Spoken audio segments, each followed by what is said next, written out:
এমন একটা সময়, যে সময় আমাদের সুখনিদ্রা, সূর্য উদয়ের পরে ঘুম থেকে উঠতে নাই, এ কথা সবাই জানে। কিন্তু এই মঙ্গল আরতি আমার মনে হয় কাজের সংসারের একটা উদ্যম। এই মঙ্গল আরতিতে যারা আসে মনটা সেই দিকেই থাকে, অন্তত শোয়ার সময়ও চিন্তা করবে কালকে মঙ্গল আরতিতে যাব। কিন্তু এই দিন তো শেষ হয়ে আসছে, আর কয়দিন, বৈশাখ মাসের আজ কয়দিন হয়ে গেল।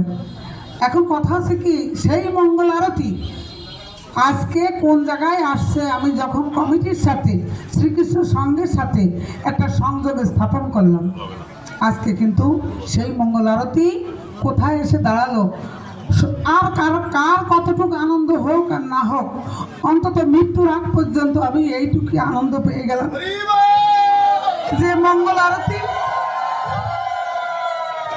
মঙ্গল কথাটা কিন্তু সবার জন্য। এ কথাটা কিন্তু শুধু আমার ব্যক্তিগত, আমার না, সবার মঙ্গলের জন্য। আজকে কত হাত, কত সাহায্য, কত টাকা, দিনের পরে দিন, গতকালকে পশু কি মনের উপরে চলে যাচ্ছে। এই আনন্দ মনে হয় সব থেকে আমি বেশি পাচ্ছি। যাক, এর থেকে আরো ভালো হোক, ভালো কিছু করুক। আর আমি আমার একটা অনুরোধ, গান বাজনা অনেকেই করে, বাড়িতে হারমোনিয়াম প্রায় বাড়িতেই আছে, কিন্তু এই সব চর্চা, ধর্মীয় কোনো কীর্তন বা কোনো এগুলো করে না। আমি অনুরোধ জানাবো তাদের মা বাবাদের, বাচ্চাদের, আমার দরজা খোলা। আমি কিন্তু কোনো শিক্ষক না, আমি কোনো শিক্ষক না, আমার কোনো শিক্ষক নেই, আমার শিক্ষক একমাত্র গোবিন্দ, আমি নিজেই।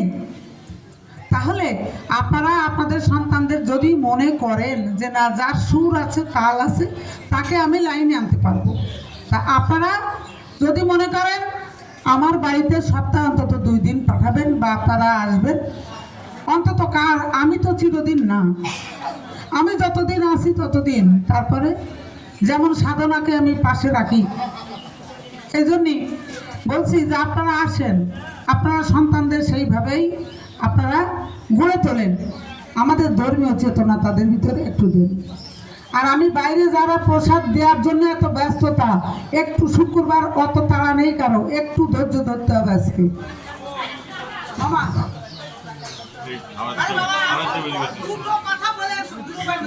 দুটো কথার জন্য কি প্রয়োজন?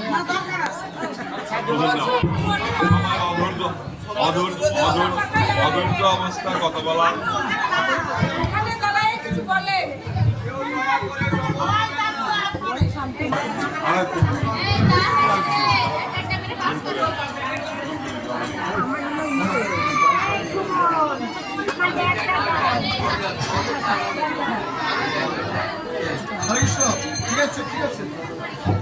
লাইন কলে জল 9টার মধ্যে চলে যাবে, সবাই বাড়িতে গিয়ে জল ধরবে। সবার কথা মনে রেখে কথা বলা দরকার। হরি কথা খুব ভালো, কিন্তু সময় বুঝে সরচে হইয়া মিলিমিকা নাগর গান, সময় বুঝিয়া